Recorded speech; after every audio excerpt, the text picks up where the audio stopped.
Hey guys, it's me, the Brush Man, coming at you live from the basement. So today I'm going to be going over a couple songs with you guys. So my first guest is going to be one of my roommates, long-standing friends, ATO brother, and all that BS. My boy Jake Jankovsky. Yay! How you doing, Jake? Good to see you, man. So my second guest is going to be the incredible songwriter extraordinaire, Cat Lynch. Everybody. And as a special segment in the show, we are going to be having some drinks with us. No, we're not endorsed by Guinness. So today we have with us the Yazoo Gerst Amber Ale. Okay, so let's get started. The first song that we will be going over today is Cat Lynch's song, Amber Alert.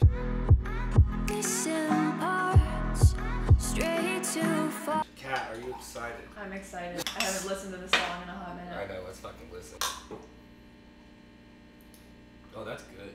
I like it. It's so weird listening to that because, like, whenever I wrote it and released it, it was a completely different time in my life. I love, like, going back and listening to old stuff and being like, dude, I felt terrible. You can tell. I sent Fuller, like, a recording on my iPhone of the guitar and my raw voice, and he used that guitar in that song. It was fun because I never got to venture into the whole, like, I don't even know what kind of genre I would classify it as, but it was very, like,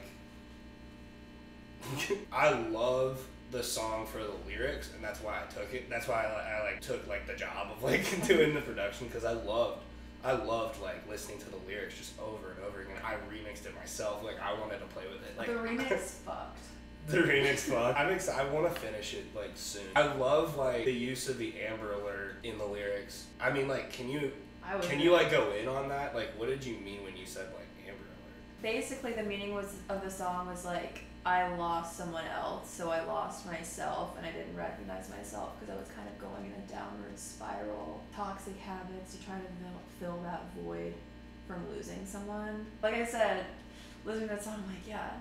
Damn, I felt so shitty. The thing that I think is kind of cool about it is that, like, in essence, the song is pretty sad, but it's pretty sad. No, it's no, and that sounds bad, but I say no, it does. I guess that's not the word. Like, it's so emotional. You know what I mean? Like, it's very emotionally driven, but, like, your voice is so pretty that it doesn't make it sound like that. You know what I mean? Like, it sounds very, like, tranquil, and I love that. You really do. Like, working with you in the past has been so much fun because, like, you just get it. Like, you just get it. Like, you just go. God, you're making me want to just jump back into it. You should. Music is great. My lyrics, everything would just be so different. Sometimes I, like, hear some of these lyrics, like the second verse, I'm like, what did I mean? I knew exactly what I meant when I wrote it, but now I'm just like... I really enjoy listening to this song when I do, like, yoga. Which is just really weird to say, but, like, I love yoga, and it's just a very, like, tranquil song. I love yoga, so that's a huge compliment. Yeah, if you take anything away from this video talk show, it's that yoga. Do some yoga. Yoga is awesome. Jake can attest. Yoga is freaking Does sick. help. No, definitely tranquil song. I was imagining listening to it in, like, a hammock the whole time. A hammock? Yeah, a hammock. I Just like sitting that there, too. looking out and scenic view. Okay. Well, moving right along. Your turn. Let's do Watch Me Go. Watch Me Go. Uh-huh. I don't think I've heard this one. You Really? have. This song is... I like this song. I love this song. It's very different from everything he's...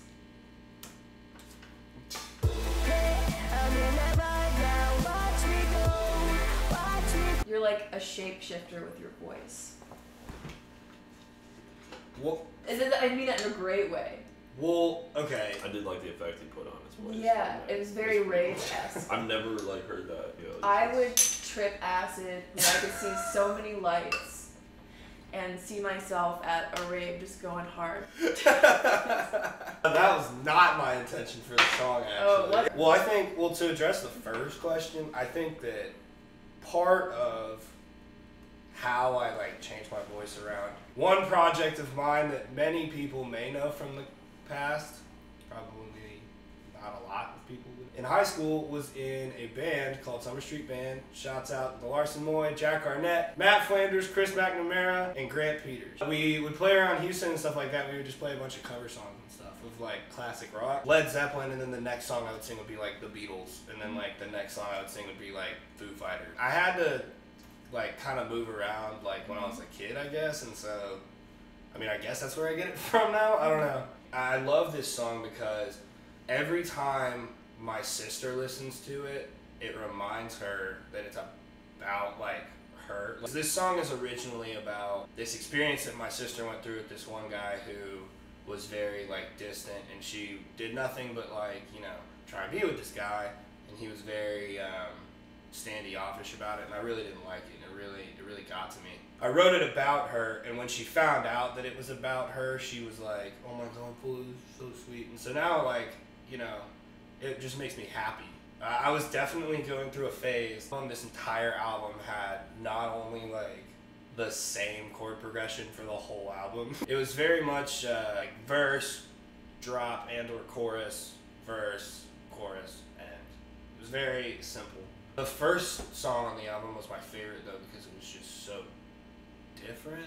Which one was that one? 4 a.m. They were good because you made them good. The only reason why I listened to them was because I didn't have my gross ass voice on the back. It was your buttery ass vocals. Did you say buttery? Oh, you literally, I love your, like, voice. Like, my dad, sometimes I'll send my father, like, mixes. Mm-hmm. And he'll be like, yeah, this is good. You should get Cat Lynch to sing. Like, oh, I need to meet your dad. Oh, yeah. No, my dad would love to meet you. That was also such a different time. I remember I just, like, walked into your dorm room. You were like, I got some songs I want you to check out. And recorded them the next day. No, I remember that. Yeah. We literally did 2 songs in one day. I remember. No, dude, I love what you did with your voice on this one. Like, especially where your music's at now. Like, seeing how much you're able to shift it and stuff. It's cool to see. All right, Jake. What's up? What'd you got? What did you choose? Thinking, you said you covered Led Zeppelin at some point, right? So I want to do a Whole Lot of Love. I think it's one of my favorite songs of theirs. What?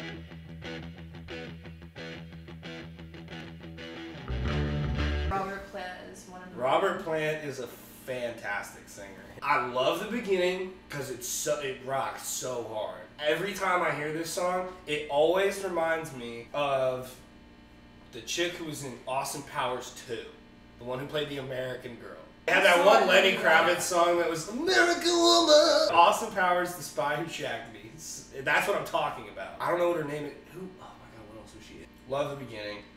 The instrumental is crazy at the beginning, and I love the little, like, ba-bum, ba-bum, bum. I love that little offset. That's so much fun. Robert Plant on top of it just finishes the whole pie. Like, it's just so beautiful when you hear Robert Plant singing in there. Every time I hear Zeppelin, I get sad because, like, I know I can never see them. Seriously. This isn't a sad show. I'll, like, wear headphones and listen to Zeppelin walking to work, and I'll feel like a badass in my head. I love Zeppelin. I love Zeppelin.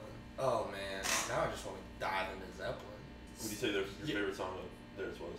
Oh, Babe, I'm Gonna Leave You. Can I just start by talking about just how great their decision to use acoustic guitars was? That chord progression is so pretty. I know, like the freaking little Spanish guitar is so beautiful. But the electric guitar, too.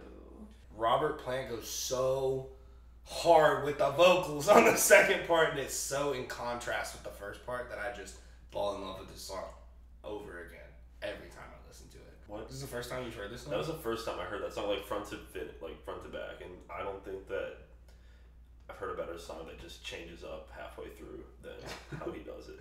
And those little and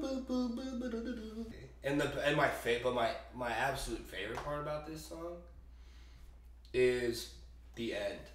They drag it out so long, and I love how long they take to drag out the end of the song because it's so perfect. Like, it's such a perfect ending for such a dramatic piece of music. Definitely, I think the drums do a good job at that too. Like, just everything I hear from them is just, it gets me. What's your favorite one? Oh no, you said yours was a Whole Lot of Love. That was just one I wanted to go over. My favorite is Days Confused. is Days.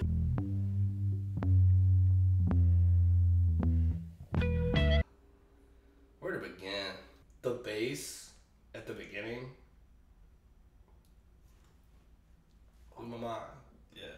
Because when we were trying to figure out which one's our favorite, I definitely was about to say Dazed and Confused. That's what it's just their transitions. There's no transitions like Zeppelin. Chef's Kiss. Seriously. And it inspired a really good movie. Dazed and Confused, that's another good movie you should go watch for sure.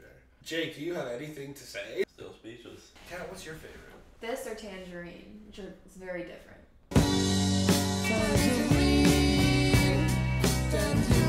It's a great song to listen to when you're driving. Yeah. I love this song so much. I'm not gonna lie, I've never heard this song before. This song is freaking so good. And you know what it reminds me of actually a lot? It's like the same kind of vibe as, I don't want to say yacht rock, very nice like country road, kind of like, exactly. You know? I don't want to say country because it's definitely not, but I freaking see, but I love this range. Like I love the fact that like you can get that super dramatic, like dark, emotional from Led Zeppelin, but you can also get like the hard rock, and then you can also get just this feel good.